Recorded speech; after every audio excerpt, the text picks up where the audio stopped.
Hello, future engineers, subscribers, viewers, and students. Here is another video in mathematics. These are past um, licensure exams in engineering. And I hope that you can follow the explanations and the discussions to the solutions to these problems. And I hope that you will be little by little transformed into better engineering students.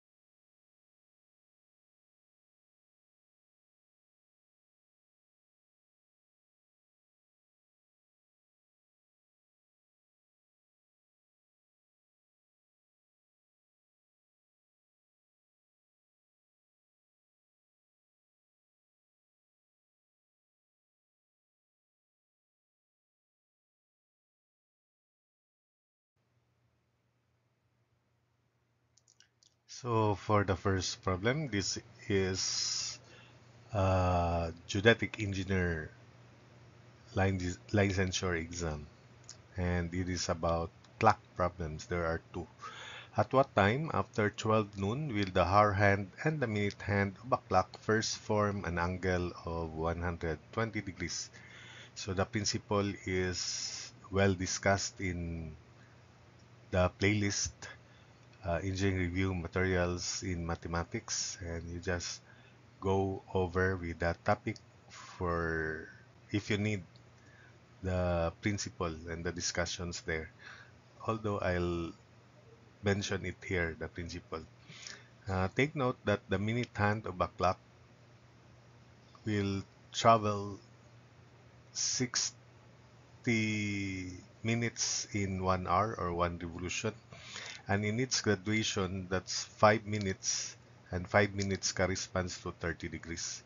So 120 degrees, there are four 30 degrees for 120 degrees. So 120 degrees is equivalent to 4 times 5, so 20 minutes. So to help analyze the situation, let's have the figure. This is 12 noon, and the principle is from the initial position of the hand of a clock to its final position. We'll call that X. So for the minute hand, 12 to, uh, it should be somewhere here. So this is for the hour hand, from the initial position of the hour hand to its final position, X over 12. But for the minute hand, the orange one, initial position here to its final position is X. That's the relationship. And this angle, imaginary or dashed lines, is 120 degrees, and that corresponds to 20 minutes as shown. So therefore, from the figure, X is X over 12 plus 20 minutes. So that's the working equation. X is equal to X over 12 plus 20, or X minus X over 12 equals 20. X minus X over 12 is this uh, distance in minutes, 20 minutes. So solving for X, X is equal to 21.818 minutes. The time where the hands of the clock first form an angle of 120 degrees beginning at 12 noon is 12:21.818 p.m. It's already p.m.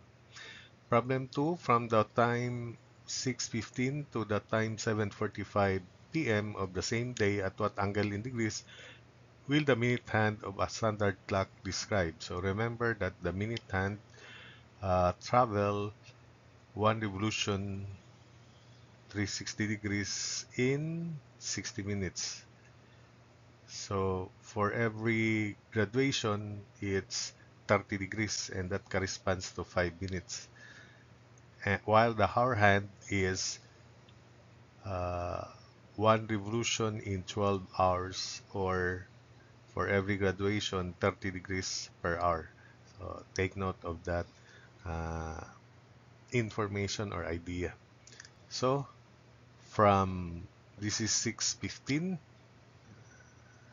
time, it should be pointing here.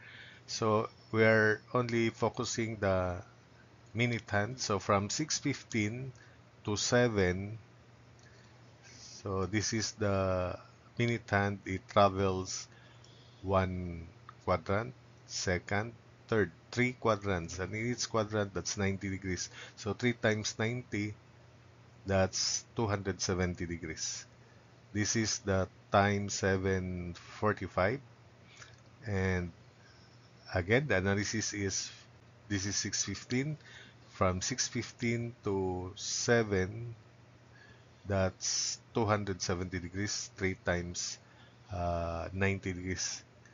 So between 6:15 to 7 o'clock, the minute hand turned or turns 270 degrees, 90 plus 90 plus 90. Then from, so call that theta 1. From 7, so the hour hand is pointing here, the minute hand is pointing the 12 o'clock mark. So 7 to 7:45, that's another 270 degrees, 90 plus 90 plus 90. So therefore, between 7 to 7:45, theta 2 is also 270 degrees. So the total angle that the minute hand described for this periods of time is 270 times 2, 540 degrees.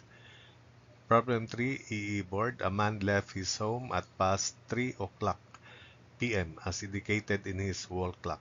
Between 2 to 3 hours after, he returned home and noticed that the hands of the clock interchanged. So at what time did he leave his house? So let's draw the figure.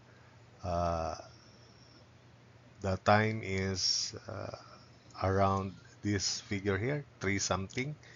So that's 3 something, and because when he returned, when the man returned, the gap in hours is this is already 2 something, so that's between 2 to 3 hours. So we will call this as X.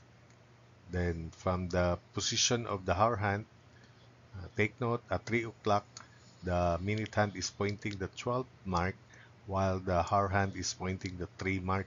So for the minute hand, pointing the 12 mark to its final position, call that X, while the hour hand, it pointed the 3 mark to its final position, the relationship, this is X over 12.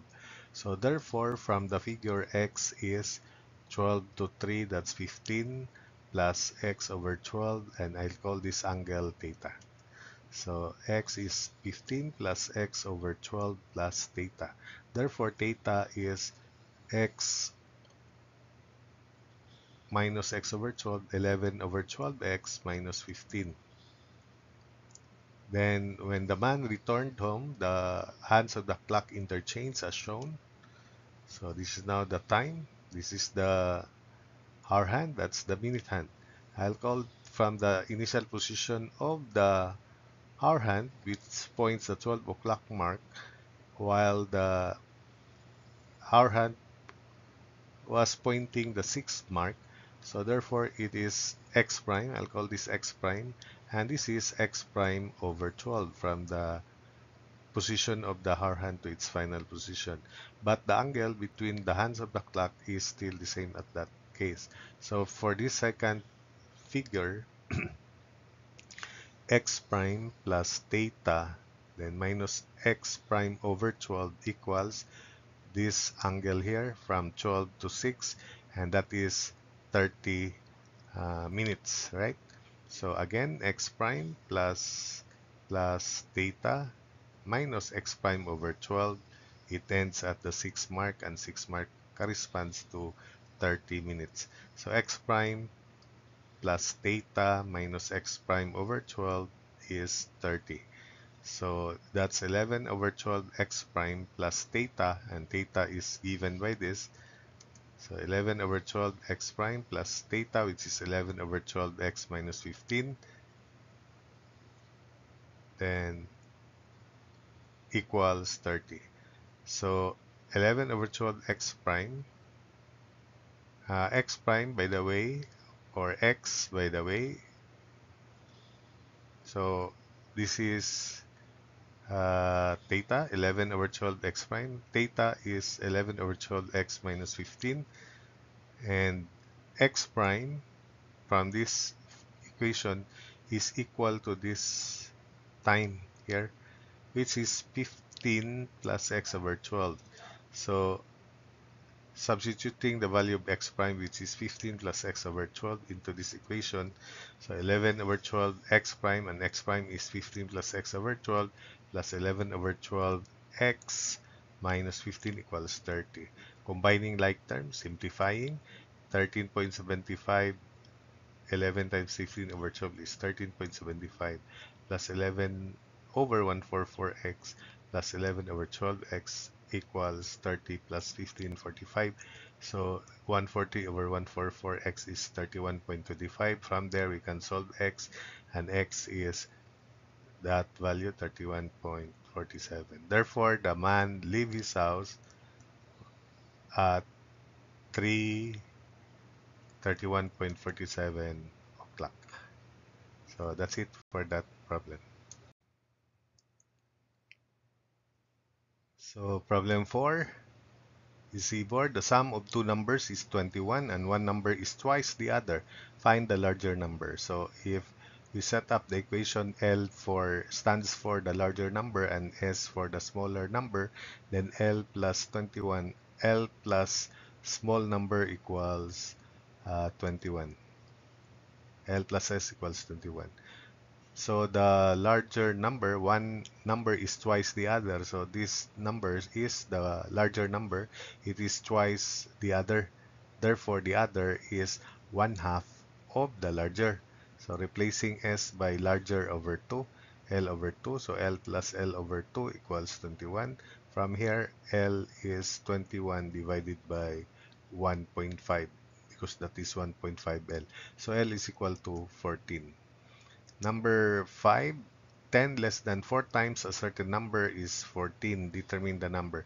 So if we denote n as the number, then 4n, this is the interpretation, algebraic translation, 4n minus 10 is equal to 14. So 10 less than 4 times a certain number is 14. That is translated in algebra as 4n minus 10 then equals 14. So take note of the tenses. So 24 equals 4n, so n is 6. Then finally, number 6, the denominator of a certain fraction is 3 more than twice the numerator.